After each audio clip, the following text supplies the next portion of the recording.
Good evening, guys. It's Kash Jackson here with Restoring Freedom, and this is my doing a continuous countdown until January 20th. So I'm currently 15 days out from my scheduled incarceration slash status of purge hearing here at the Lake County Courthouse in Lake County, Illinois. I've had, like many other men and women, to make difficult decisions, in regards to my own personal life and how I've chosen to pursue things. So, number one, I did say that I'm not going to accept any money to, or I'm not going to pay the purge, the $3,700 purge. And here's part of my logic behind that statement. Part of that logic is that, until I have an adequate child support modification completed, I'm just going to continuously fall behind. You know what I mean? And many people have commented that, well, you deadbeat, you just need to go and get a job. Well, okay, let's rewind the clock for just a moment, and let me address that point. So when I had a job as an active duty service member making $70,000 a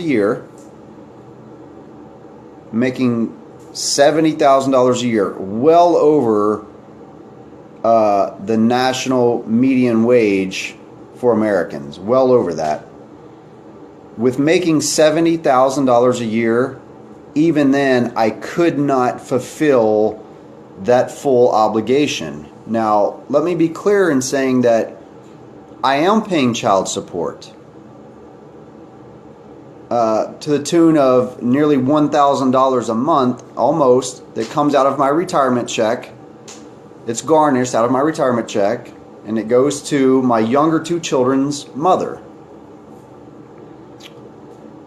My oldest son, that I'm supposed to pay $500 a month on, because I had to sacrifice where I had to. My older son, whom I'd been paying child support on for nearly 14 years, or about 14 years, could no longer afford that $500 a month because of the new support order that came in.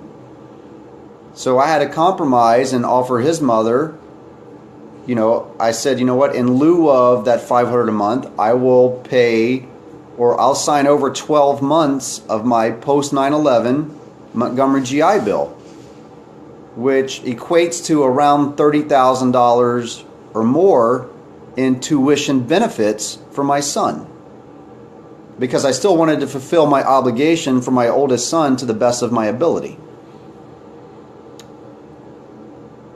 Could I go and get another job? Absolutely. Yeah, I could. Would I retain that job? That's questionable. And that's questionable because, I have some disabilities that don't have a physical manifestation. They're an emotional and a mental manifestation, primarily from depression that I've struggled with now for several years. That's a large part of it. And but I have some other physical disabilities that, I don't know how long I could retain a job. And I certainly can't go back to doing work that I used to do, because that's part of the reason why I have neck and back injuries and shoulder injuries, was because I did hard manual labor. But even if I did get a second job, what's going to occur? So I couldn't even afford what they told me I had to pay, making $70,000 a year. Even with making that. You see, what many people don't realize is that you get caught into this cycle of extortion, and that's what this is, that most of the money that I owe is for, in fact, it's only for two things. It's because I didn't reimburse for childcare, and I didn't reimburse for extracurricular activities that I had no say in. Zero say. So when you as a parent, if your child wants to do football or gymnastics or anything else, what do you have to do before you say yes? Well, number one, you have to assess your personal finances and can you afford for that child to do those activities? And sometimes, heartbreakingly, you have to say, I'm sorry, son, I'm sorry, daughter. You can't, I don't have the money to pay for that activity for you to do that. Sometimes we as parents have to make those decisions based on what our current financial circumstances are. And that's what I'm not given a choice in. I was never given a choice in the matter to say, can you afford for our son to go to Taekwondo? Can you afford for our daughter to also go to gymnastics? I was just mandated by the court of the state of Illinois because they have the judicial discretion to do that. To take my parental rights from me, not permit me any decision-making authority based upon my circumstances as a citizen and as a father on whether or not I could afford these activities. So no, I haven't been able to reimburse for Taekwondo. I haven't been able to reimburse for extracurricular activities, gymnastics. I haven't been able to reimburse for childcare. But what I was able to do, and I've been denied at every point in turn, I offered to do childcare since I've been here. I fought with the Navy to get stationed back in Illinois. As a matter of fact, I had to pay my own way from Washington State. The Navy wouldn't pay. I took what was called no-cost TAD orders, meaning the Navy would permit me to leave from Washington to Illinois where I could continue to fight for my children, but I had to pay my own way to get here, which I did. I paid out of my own pocket. Part of that went on to a credit card that got maxed out to try and live and for attorney fees, which continue to accrue, mind you, even though I don't have an attorney. But because there's a court-appointed guardian ad litem for my children, attorney fees are still accruing right now as I speak. If I'm a deadbeat father, why would I have fought and forked out over $40,000 just to be in my kids' lives? Why? That makes zero sense.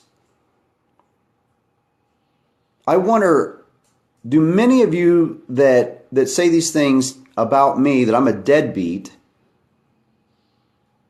do you hold a stay-at-home mom to that same standard? A mother who wants to stay home and rear her children and be a homemaker from home, is she held to the same standard that you hold me to? Or is she less of a woman and goes out and works all day to bring some money?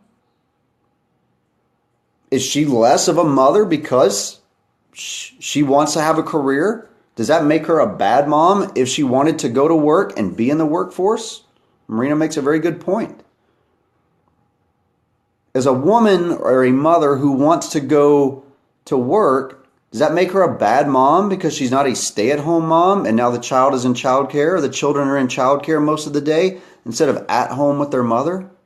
You see, we as Americans need to have our constitutional rights protected, our freedom of liberty protected, so that if we choose to be a stay-at-home mom or a stay-at-home dad, that the state does not interfere with that.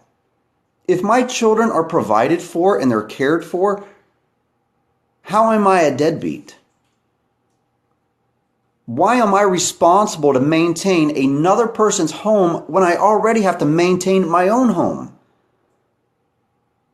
Does the person paying child support not also have these large expenses such as mortgage or rent, their food, their utilities, their car payments, the gas in their vehicle to take children to and from extracurricular activities? Do they also not have those very same expenses in their home that you're telling them they're a deadbeat for because they're not paying it for in the other parent's home? So who's really the deadbeat here? To me, it's the one not willing to accept responsibility for their own home, to pay their own finances, to pay their own way. But yet you're relying upon somebody else to do that for you. And some of that is circumstantial based on people's circumstances. But like in my case, where I have an ex-wife who makes an average of $85,000 a year, tell me she cannot financially provide for herself and our children. And if that person cannot, if you cannot maintain a livelihood, not some exorbitant lifestyle, but if you cannot maintain the basic necessities of life and nurturing for children in your home, absent the other parent's finances, if you can't do that, maybe you're not the right person to have those children. Maybe, just maybe, the person who's willing to provide for their own home, to provide for those children, maybe that's the fit parent and that's who the children should be with, if the financial aspect is the only thing that the naysayers are concerned with. Because at no point in time do the naysayers say to me, Kash, do you love your children? Do you try and spend time with your children? What do you do? What do you do? They don't ask these questions. They merely scream at, why aren't you providing money to that other parent? And then labeling that as a lack of, I'm not providing support. I'm not providing child support. It does require finances to raise children. Absolutely it does. But when you take one home, and even if it's a dual income family, and that family divides, goes their own separate way, the average American family could not right now take on a full nother mortgage. Ask yourself that. Could you right now? So for the naysayers out there, this isn't for the people who know me and support me. This is for the naysayers who say that guy's a deadbeat because he doesn't pay his child support. This is for you. Let me ask you a sincere question right now. Put your ego and your pride and your antagonistic attitude aside for a moment. Listen to this question. Could you, right now, with your current bills and expenses, if your family broke apart, could you now also incur another full mortgage or rent, utilities, and groceries? Could you maintain a second home in addition to the other home for the other parent? No, you couldn't. The average American family could not incur that type of financial expense right out the gate. No way. I even asked my own Lake County State's Attorney, Mike Neerheim, that very same question. He's the Lake County State's Attorney. I asked him this very question about a year ago. He's an attorney, an elected official in Lake County. And even he looked me right in the face and he said, there's no way I could do that. Sir, there's no way I could assume another mortgage and car payment and whatever else, as well as pay for the other one. It's not feasible. It is not financially feasible to do that for the average American family. And that's what they're asking us to do. I'm sorry, they're not asking us, they're telling us. With the fear and the intimidation of incarceration and taking our driver's license if we don't comply with these exorbitant court orders. They're completely unreasonable and unsustainable. The money that I owe, again, it's not because I wasn't paying child support. I have been and still am paying child support.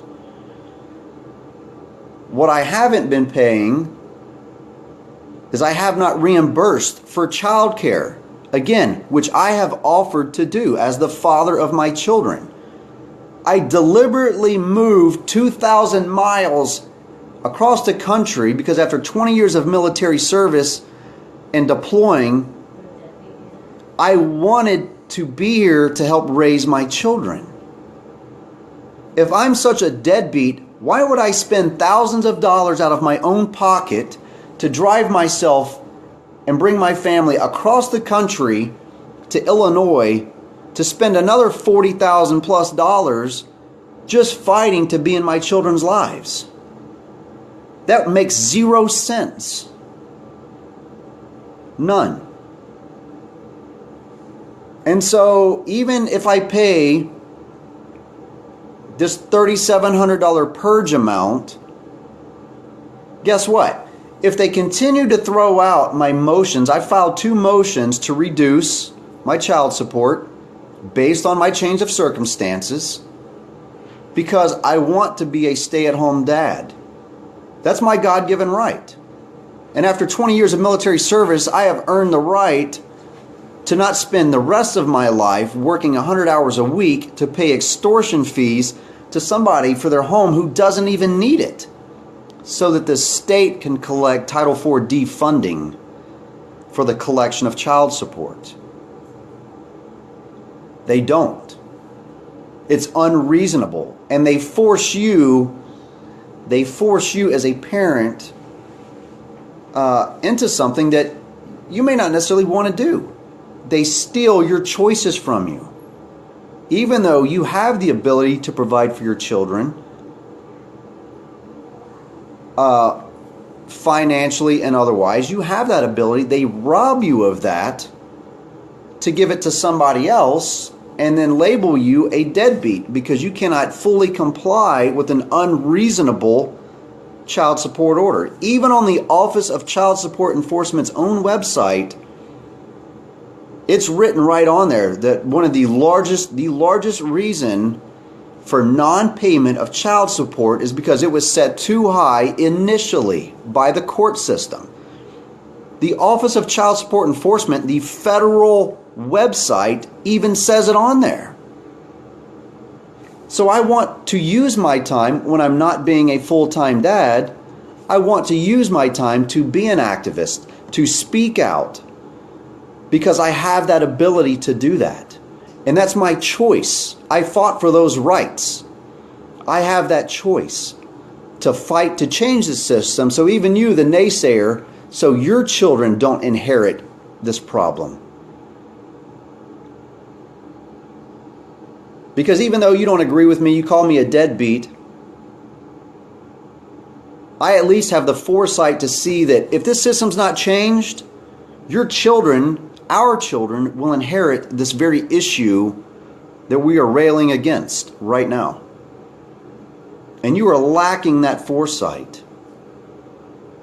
At people's encouragement and love and support, I have chosen to make my life one to pursue the rectification of the wrongs in our country, to defend and to continue to protect constitutional, God-given rights that is not the state nor the federal government's. It is not their place to impose themselves into our lives and to dictate to us how we should spend our time. I have never been proven to be an unfit parent. I have never had a fitness hearing of any sort. They have not taken the necessary measures to prove that I have the ability to pay the amount of money that they ordered over 14 months ago, that I have the ability to pay that it is a willful contempt to not pay. They have not proven that. And that is their responsibility as the state who chooses to pursue an incarceration of myself and other parents just like me.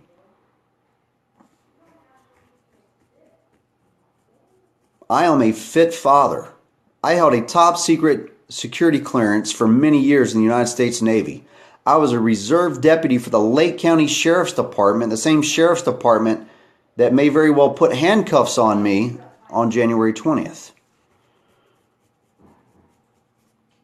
I was a drill instructor. I worked doing research and development. I was entrusted with national secrets. But yet the state believes that I'm not a fit parent. Has never at any point in time proved me to be unfit. Never. Because I'm not unfit, and they can't prove that. They rob us of the most basic and fundamental joys of our lives, and that is to raise our children unimpeded by the state. And so I do have videos where I'm very angry. I have videos where I'm very angry.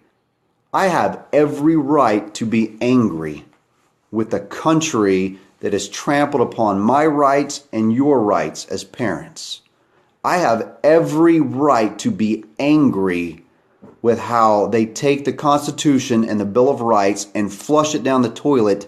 And every night that I lay down and I go to sleep, I think about the men and women who died for freedom in this country. I think about the little boy and the little girl who wake up each morning and they have to look at their mother or their father's picture because that's all that they're left with. Because they believe that they were dying to protect freedoms in this country. I have every right to be as angry as I am and voice that in any manner that I see fit, because that is a First Amendment constitutionally protected right, whether you like it or not. Whether Lake County Sheriff's Department likes it, whether the Lake County Courthouse likes it, whether any of you like or agree with my message, men and women died for my right to convey that message how I so choose, including myself. 20 years of sacrifices I will not believe were for nothing.